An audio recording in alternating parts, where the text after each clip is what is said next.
Contract law में आज का टॉपिक है प्रतिफल, कंसिडरेशन। ठीक है, और कंसिडरेशन के साथ साथ डिस्कस ये भी करना है कि कुछ अपवादों को छोड़कर प्रतिफल के बिना करार शून्य होता है, स्पष्ट कीजिए। इस तरीके का क्वेश्चन आता है और बहुत बार आ चुका, आप देख रहे हैं। यूपी जुडिशरी का मैंने लिख रखा है 1985 में, 1992 में, 1997 में, 2006 में, 12 में, 16 में ये क्वेश्चन रिपीट हुआ है। तो आप समझ सकते हैं कि इसकी इम्पोर्टेंस क्या है, प्रतिफल का जो टॉपिक है, और ये बार बार पूछा जाता है। तो इसको हम लोग यहाँ पर पढ़ेंगे। भारतीय संविदा अधिनियम 1872 की धारा 2D में प्रतिफल के बारे में बताया गया है। प्रतिफल के बारे में सबसे पहले ये देख लेते हैं कहाँ बताया गया है। तो धारा 2D में बताया गया, प्री में भी ये पूछ लेते हैं, तो आप इसको याद रखिएगा। ठीक है, क्या होता है प्रतिफल? जब वचनदाता की इच्छा पर वचन ग्रहीता या कोई अन्य व्यक्ति, यहाँ पे 2 पॉइंट इंपॉर्टेंट है, एक तो वचनदाता की इच्छा पर, और यहाँ पे वचन ग्रहीता या अन्य व्यक्ति अतीत काल में कोई कार्य किया हो या करने से विरत रहा हो। मतलब पास्ट कंसिडरेशन भी हो सकता है, पास्ट टेंस में, मतलब पास्ट पहले कोई कार्य किया है, करने से विरत रहा है, वर्तमान में कोई कार्य करता है या करने से विरत रहता है, या भविष्य में कोई कार्य करता है या करने से विरत रहता है। तो ऐसी स्थिति में जो कंसिडरेशन है वो ऐसी स्थिति में तब ऐसा कार्य, प्रवृत्ति या वचन जो होता है उसे कंसिडरेशन कहते हैं। ठीक है, अब 2-3 चीजें इसमें स्पष्ट होंगी। पहला तो कंसिडरेशन है क्या, तो अब बहुत सिंपल भाषा में मैं आपको समझाता हूँ कि एक पर्सन के कहने पर दूसरा पर्सन या तो उसने कोई काम किया है या कोई काम कर रहा है या कोई काम करेगा, तो उसको कंसिडरेशन माना जाएगा। ठीक है, अब वो कोई कार्य भी हो सकता है, कोई वचन भी हो सकता है, या कोई कार्य ना करना भी हो सकता है। आगे एग्जाम्पल के माध्यम से हम देखेंगे कि कैसे कंसिडरेशन होता है। अब जैसे ए और बी, इनके बीच एक संविदा हुई। संविदा क्या हुई कि ए ने बी से कहा कि आप ये जो हमारा मकान है ये 1 लाख रुपए में खरीद लीजिए। बी ने कहा हाँ, हम 1 लाख रुपए में खरीद लेंगे। तो यहाँ पे कंसिडरेशन क्या है, वो 1 लाख रुपया है, वो 1 लाख रुपए। अब हो सकता है कि वो 1 लाख रुपए, मान लीजिए ऐसी कंडीशन भी हो सकती है कि ए ने बी से 1 लाख रुपए उधार लिया हो पहले, और फिर ए ने बी से उधार लिया और बी ए के मकान पर ए का मकान उसके बदले में लिखवा लेता, तो ये पास्ट कंसिडरेशन हो गया। मतलब कंसिडरेशन तो पहले ही हो चुका था। ठीक है, एक होता है प्रेजेंट कंसिडरेशन, आप तुरंत मकान का जो कागज उन पर हस्ताक्षर कर रहे हैं और उधर से आपको रुपए मिल रहे हैं, ये प्रेजेंट कंसिडरेशन है। और फ्यूचर कंसिडरेशन कैसे हो सकता है कि आपने हस्ताक्षर कर दिए और आपको ये वादा किया गया कि आपको अगले महीने तक मैं रुपए दे दूंगा, तो ये फ्यूचर कंसिडरेशन हो गया। मतलब कोई कार्य कर रहा है, करने से विरत रह रहा है, या कोई अदर वचन देता है जो पास्ट टेंस में, प्रेजेंट टेंस में या फ्यूचर टेंस में है, तो उसे प्रतिफल माना जा सकता है। ठीक है, वैध प्रतिफल की आवश्यक शर्तें क्या है, परिभाषा से ही निकलेंगी। वचनदाता की इच्छा पर, मतलब ऐसा नहीं कि आप अपने मन से कर रहे हैं, इसमें वचनदाता की इच्छा होनी चाहिए। ठीक है, ऐसा नहीं कि जो वचन ग्रहीता कार्य कर रहा है वो उन्होंने कहा कि आप हमको 1 लाख रुपए में ये मतलब ये मकान आप मेरा खरीद लीजिए, तो जब उन्होंने कहा तभी तो आपने 1 लाख रुपए दिया। ऐसा नहीं हो सकता कि कोई अपना मकान बेचने को तैयार नहीं, आप जाके रुपए लेके पहुंच जाए। तो वचनदाता की इच्छा पर वचन ग्रहीता या कोई अन्य व्यक्ति। अच्छा, अन्य व्यक्ति का यहाँ पे बहुत इंपॉर्टेंट रोल है। केवल वचन ग्रहीता नहीं, मतलब जो कॉन्ट्रैक्ट का पार्टनर नहीं है, पार्टनर है, उसके अलावा भी कोई अन्य व्यक्ति भी कंसिडरेशन दे सकता है। तो ये क्वेश्चन भी पूछा जाता है, क्या कंसिडरेशन केवल कॉन्ट्रैक्ट के जो पक्षकार होते हैं वही दे सकते हैं, क्या अन्य कोई व्यक्ति कंसिडरेशन नहीं दे सकता? तो कंसिडरेशन कोई भी व्यक्ति दे सकता है, चाहे वह पक्षकार हो या पक्षकार ना हो, क्योंकि यहाँ परिभाषा में अन्य व्यक्ति शब्द प्रयोग हुआ है। वास्तविक वास्तविक कंसिडरेशन होना चाहिए, भूतकालिक, वर्तमान या भावी प्रतिफल होना चाहिए। आपको मैंने बताया पास्ट, प्रेजेंट या फ्यूचर में होना चाहिए कंसिडरेशन। ठीक है, वचन के बदले, किसी चीज के बदले किया जाएगा ना कंसिडरेशन। 1 लाख रुपए बिना बात को नहीं देंगे। वचन क्या है? वचन है कि हम आपको ये मकान बेच रहे हैं, ये मकान आप आज से आपका हुआ, ये वचन है। ठीक है, तो वचन के बदले दिया जाता है। प्रतिफल की पर्याप्तता आवश्यक नहीं है, इस पे एक अलग लेक्चर आपको मिलेगा कि प्रतिफल की पर्याप्तता आवश्यक नहीं है, और कुछ ऐसी कंडीशन है जहाँ प्रतिफल की पर्याप्तता आवश्यक होती है। वो कौन सी कंडीशन है जहाँ प्रतिफल की पर्याप्तता आवश्यक होती है? इस तरीके के क्वेश्चन इंटरव्यू में भी पूछ देते हैं, कभी कभी मेंस में भी आ जाते हैं। तो ये हम अलग टॉपिक में डिस्कस करेंगे, लेकिन यहाँ पे आप ये मान लीजिए कि प्रतिफल पर्याप्त होना आवश्यक नहीं है, बल्कि प्रतिफल कैसा होना चाहिए? वास्तविक होना चाहिए। क्वेश्चन ये भी पूछा जा सकता है आपसे मौखिक रूप से, क्या प्रतिफल भूतकाल में हो सकता है क्या प्रतिफल भविष्य काल में हो सकता है? तो हाँ हो सकता है। किस आधार पर हो सकता है? कि भारतीय संविधान अधिनियम की धारा 2D में ये दिया गया है कि प्रतिफल भूतकालिक, वर्तमान या भावी हो सकता है। अब अगला पॉइंट है प्रतिफल विहीन करार कैसे होते हैं? शून्य होते हैं। देखिए, क्वेश्चन जब भी हम लोग सॉल्व करेंगे तो क्वेश्चन को टुकड़ों में सॉल्व करते हैं। अभी हमने देख लिया कि प्रतिफल क्या है, प्रतिफल के एसेंशियल एलिमेंट्स क्या है। अब अपवादों को छोड़कर प्रतिफल विहीन करार शून्य होते हैं। तो सबसे पहले देख लेंगे कि प्रतिफल विहीन करार शून्य होते हैं, ये कहाँ लिखा है?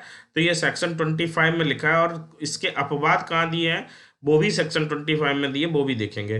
ठीक है, धारा 10 कहती है वही करार संविदा बन सकता है जिसमें अन्य तथ्यों के साथ प्रतिफल हो। तो प्रतिफल जो कॉन्ट्रैक्ट है उसका एसेंशियल एलिमेंट है, और ये कहाँ पे बताया गया है? ये बताया गया है धारा 10 में। ठीक है, धारा 25 के अनुसार अगर करार में संविदा के अन्य सभी तत्व मौजूद हैं लेकिन प्रतिफल नहीं है तो ऐसा करार शून्य होगा। तो मतलब अगर अन्य सभी तत्व कौन कौन से जो धारा 10 में बताए गए, धारा 10 में कौन कौन से तत्व बताए गए हैं? तो धारा 10 में एक स्वस्थ चित्त बताया गया है, वयस्क बताया गया है ना, विधिक आशय होना चाहिए, विधिक संबंध स्थापित करने का आशय होना चाहिए। ये सभी जो है ना, उस वो जो संविदा है उसको विधि में रोका ना गया हो। ठीक है, तो ये उसके साथ प्रतिफल भी एक एसेंशियल एलिमेंट है। धारा 10 मैंने आपको अलग से लेक्चर में पढ़ाई है। तो ये बताया गया है कि संविदा के अन्य सभी तत्व मौजूद हैं, जो भी तत्व हैं, लेकिन करार नहीं है तो ऐसा करार, सॉरी, प्रतिफल नहीं है तो ऐसा करार क्या होगा? शून्य होगा। लेकिन 3 ऐसी कंडीशन है जबकि ऐसा करार जिसमें प्रतिफल नहीं है वो शून्य नहीं होगा। पहली कंडीशन धारा 25(1) में दी गई, नैसर्गिक प्रेम या स्नेह में किया गया करार हो। मतलब अगर कोई करार जो प्राकृतिक प्रेम या स्नेह में बिना प्रतिफल के भी किया गया हो तो वह शून्य नहीं होगा, वह वैध होगा। लेकिन ऐसा करार लिखित होना चाहिए, पंजीकृत होना चाहिए, निकट के संबंधियों में हो और प्राकृतिक प्रेम बस हो। ठीक है, अगर मान लीजिए ये कॉन्ट्रैक्ट हुआ कि मैं कोई व्यक्ति है जिसके कोई बच्चा नहीं है, वो अपने किसी रिश्तेदार का बच्चा अपने पास रखता है और एक तरीके से उसको वचन देता है कि ये मकान मैं तुमको दूंगा, इसके बदले बच्चा उसको कुछ दे रहा है? नहीं दे रहा है, प्राकृतिक प्रेम और स्नेह बस किया है। लेकिन वचन देना वो लिखित में होना चाहिए कि मैं मकान दूंगा। अब वहां पे किसी दूसरी पार्टी जो उस मकान पर दावा कर रहा था, उसने कहा कि ये जो कॉन्ट्रैक्ट है इसमें कंसीडरेशन नहीं है, तो ये मामला धारा 25(1) के अंतर्गत माना जाएगा कि नैसर्गिक प्रेम व स्नेह में किया गया, इसमें कंसीडरेशन की जरूरत नहीं है। बस जरूरी है कि वो करार जो हो वो लिखित हो, पंजीकृत हो, निकट के संबंधियों में हो और प्राकृतिक प्रेम बस हो। ठीक है, ये जरूरी है कि प्राकृतिक प्रेम बस हो। अगला देख, इसमें केस है राजलकी देवी बनाम भूतनाथ चटर्जी। पत्नी में विवाद के बाद खर्चा देने का समझौता हुआ, न्यायालय ने इसे प्राकृतिक प्रेम बस नहीं माना। क्यों नहीं माना? क्योंकि विवाद के बाद खर्चा देने का समझौता हुआ था, प्रेम के आधार पर नहीं हुआ था। ठीक है, इस पॉइंट को याद रखिए। देखिए, कंडीशन से सभी पूरी होनी चाहिए। आप ये नहीं कह सकते कि एक कंडीशन पूरी है वो पर्याप्त है। ठीक है, भूतपूर्व स्वैच्छिक सेवाएं। अब भूतपूर्व स्वैच्छिक सेवाएं धारा 25(2) में बताया, यदि कोई व्यक्ति किसी दूसरे व्यक्ति को कोई भूतपूर्व स्वैच्छिक सेवा कर देता है तथा दूसरा व्यक्ति उस सेवा के लिए कुछ पारितोषिक देने का वचन देता है तो ऐसे में करार वैध होगा और वह वैध संविदा का रूप धारण कर लेगा। ठीक है, मतलब कोई दूसरा व्यक्ति भूतपूर्व स्वैच्छिक सेवा दे रहा है तथा दूसरा व्यक्ति उस सेवा को कुछ पारितोषिक देने का वचन देता है तो ऐसे में करार वैध होगा। कैसे? एग्जाम्पल देते हैं। जैसे मान लीजिए आपके पड़ोस में कोई बीमार है लेकिन उनका कोई देखभाल करने वाला नहीं है। आप प्रेम बस, या मान लीजिए अपने आप समाज सेवा करना चाहते हैं, आपको लगता है कि ऐसा करना चाहिए, इसलिए आप जाते हैं उसकी सेवा भाव करते हैं। तो आपने तो जो सेवा की वो स्वैच्छिक रूप से की, उसका कोई कंसिडरेशन तो होता नहीं है, ना वहाँ कंसिडरेशन की जरूरत है ना वहाँ करार है। लेकिन उसके बाद वो व्यक्ति कहता है कि यार तुमने हमारी इतनी ज़्यादा सेवा की है, हम आपको ये रुपए देना चाहते हैं। ठीक है, तो जब वो ऐसी बात कहता है और इसका वचन देता है कि मैं आपको इतने रुपए दूंगा, तो ये जो आप सेवा कर चुके हैं इसके बदले जो आपको रुपए मिल रहे हैं वहां कंसिडरेशन होने की जरूरत नहीं है। ठीक है, वहां कंसिडरेशन जरूरी नहीं है। अगर भूतपूर्व स्वैच्छिक सेवाएं जो दी जा रही हैं उनमें पारितोषिक देने का वचन है तो वहां पर वैध संविदा के लिए पहले से कंसिडरेशन होना आवश्यक नहीं है। ठीक है, तीसरा क्या है? काला बाधित ऋण। काला बाधित ऋण क्या होता है ये देख लेते हैं। सबसे पहले धारा 25(3) में ये दिया गया है यह तो कोई ऋण ऐसा हो गया है जो परसीमा अधिनियम के अनुसार वसूला नहीं जा सकता। मतलब परसीमा विधि में ये नियम है कि इतने दिनों में इतने तक का ऋण वसूला जाना चाहिए, और अगर नहीं वसूला गया तो वो काला बाधित हो जाता है। काला बाधित मतलब अगर परसीमा विधि के अनुसार वो टाइम पीरियड खत्म हो जाता है जिसमें आपने ऋण वसूलना था, और आपने ना तो ऋण वसूला ना ही कोई विधिक कार्रवाई की, तो ऐसी कंडीशन में क्या होगा कि जो ऋण होगा उस पर आपका अपूर्ण अधिकार हो जाएगा, पूर्ण अधिकार खत्म हो जाएगा। मतलब अब आप उसके लिए केस नहीं कर सकते और ना ही कोर्ट जा सकते। अगर कोर्ट में जाएंगे तो वहां पे सिद्ध कर दिया जाएगा कि ये परसीमा अधिनियम में के दौरान वसूला नहीं गया, अतः इसको देने के लिए दायित्वाधीन नहीं है। लेकिन अगर वो व्यक्ति मान लीजिए परसीमा विधि में बाधित हो गया, उसके बावजूद वो वचन देता है कि हम आपका ऋण दे देंगे, तो फिर ये जो कॉन्ट्रैक्ट होगा, जो नया कॉन्ट्रैक्ट होगा, उसमें कंसीडरेशन की कोई आवश्यकता नहीं होगी। एक ही तरफ से जो वो दे रहा है व्यक्ति, वो पर्याप्त है कालाबाधित ऋण में। लेकिन कालाबाधित ऋण के साथ भी कुछ कंडीशन है। वचन लिखित व पंजीकृत होना चाहिए, वचन देने वाले व्यक्ति द्वारा हस्ताक्षरित होना चाहिए, और ऋण की वापसी का जो वचन है वो या तो ऋणी ने दिया हो या उसके अभिकर्ता ने दिया हो। अगर ये कंडीशन कंप्लीट है तो कंसीडरेशन ना होने के बावजूद भी कालाबाधित ऋण में ये आ जाएगा और प्रतिफल की आवश्यकता नहीं होगी।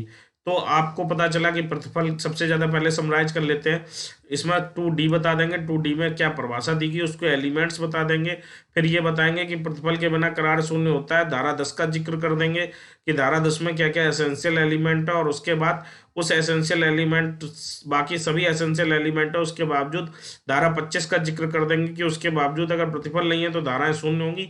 फिर 25 के तीनों बात बता देंगे, तो आपका एक वेल मेंटेन्ड आंसर हो जाएगा और इस पर आपको अच्छे मार्क्स मिलेंगे।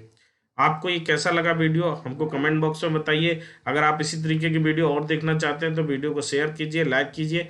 हम आपके लिए इसी तरीके के और वीडियो लाते रहेंगे। धन्यवाद।